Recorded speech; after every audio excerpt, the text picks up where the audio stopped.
Estamos con el licenciado Jacinto Falla Viesca. Él es presidente del Consejo General del Instituto Electoral de Participación Ciudadana de Coahuila.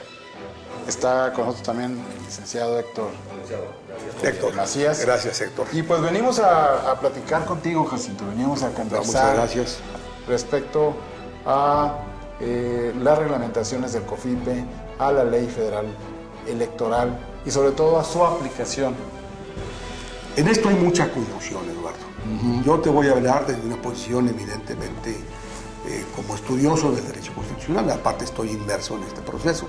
Me opuse al proyecto de reforma constitucional a lo largo de todo el país. Me opuse porque vi muchas deficiencias en este proyecto, que ahora ya no es proyecto, ahora es una reforma constitucional. Estamos hablando de una reforma constitucional electoral, no de una reforma federal electoral, de una reforma constitucional electoral que viene el decreto del 13 de noviembre del 2007 y que entró en vigor el día 14 de noviembre. Yo te lo voy a poner de una manera muy esquemática y muy simple. La reforma es constitucional porque la aprobaron más de las 2/3 partes de los diputados federales y de los senadores de la República. Sí. Y posteriormente, el artículo 133 de la Constitución, para una reforma constitucional tiene que operar lo que se llama poder constituyente permanente.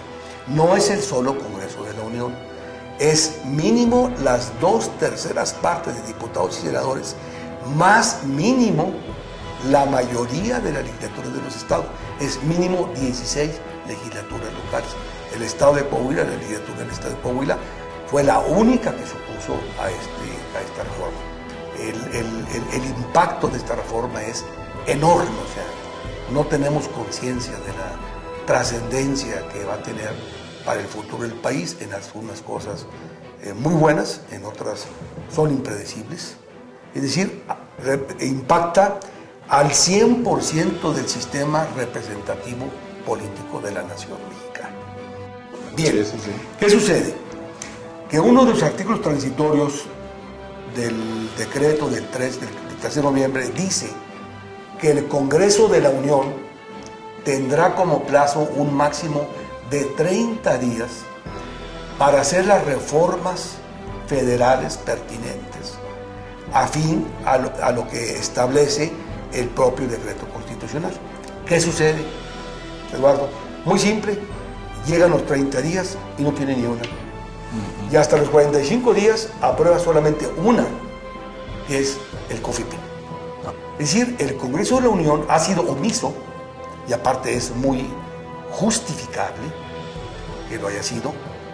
Lo que pasa es que cuando hicieron la reforma de manera tan apresurada, no previeron que era prácticamente imposible poder tener 19 leyes para poder materializar la reforma. Entonces, ¿qué sucede?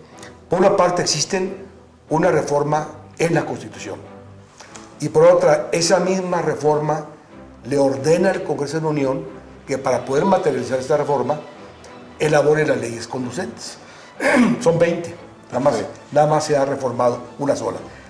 Ejemplos: se va a reformar la ley orgánica del Poder Judicial de la Federación, el Código Penal Federal, vienen sanciones muy severas, la Ley Federal de Medios, se reforman leyes de secreto bancario, de cuestión de lavado de dinero, problemas de traslado de dinero a una parte en donde se rompa el secreto fiduciario.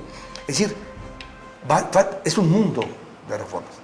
Y además muchas de ellas van a impactar totalmente en la vida de las elecciones de los estados, incluyendo, por supuesto, los municipios. Entonces, ¿qué sucede? Que tenemos una reforma incompleta. Ahora, en la fracción 9 de los artículos de la Constitución reformada, el Tribunal Electoral del Poder Judicial de la Federación está obligado y tiene facultades para inaplicar leyes federales y locales que sean inconstitucionales y además también, en sentido contrario, para interpretar normas de la Constitución. Entonces, ¿qué sucede? En Coahuila dijimos, momento, el IFE es el competente, yo propongo al Consejo General del Instituto que aquí en Coahuila vamos a cumplir con la Constitución. y el IFE se encargará de los medios de comunicación. O sea, todavía no se adecuan las reformas a las leyes locales. Y nosotros ya estamos cumpliendo. ¿Se va a cumplir? Sí, se va a cumplir. ¿Por qué? Porque en mi concepto muy personal, y así me apoyaron mis consejeros, es que no requiere esa parte de ahí. Para cumplir en cuanto al IFE, no se requiere ninguna reglamentación, ninguna ley. Va a venir la Ley Federal de Medios. Pero por lo pronto, Coahuila, IFE, te encargas de la cuestión de los medios. Y luego, por otra parte, hay otro artículo muy importante que te dice, en el 134, que los servidores públicos no podrán hacer uso de fondos públicos para la cuestión de lo que es la propaganda política y demás. Y aquí en Coahuila igual, o sea, no necesitamos las reformas federales o reformas en el Estado. Coahuila va a ser muy respetuoso de los principios generales de la Constitución para poder dar una real democracia transparente.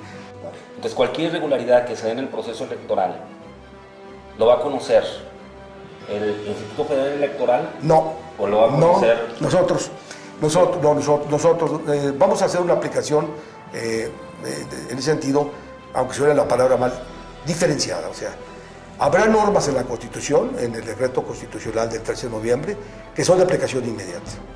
Y esas vamos a aplicar, haya leyes del Consejo de la Unión, de las 19 que falten o no. Todo lo demás, completito, todo lo que es el procedimiento electoral, la asignación, organización de elecciones, calificación, el 100% es de nuestro ámbito. Ahí no aplicaremos ni una sola ley de carácter federal. Ya a la hora de las sanciones y la aplicación de sanciones de los funcionarios públicos, ¿no se dejan grandes lagunas ahí? Eso es lo más sabio, eso es lo que se va a dar. Son tantos los huecos, los agujeros de esta reforma constitucional. Son 19 leyes que aún no se han promulgado ni publicado. Son cosas muy peligrosas. Lo que va en riesgo es la confiabilidad del ciudadano. Este instituto tiene que garantizar de una manera absoluta la equidad en los procesos, el respeto a todos los partidos políticos, la garantía de que el voto cuenta, el voto es eficaz.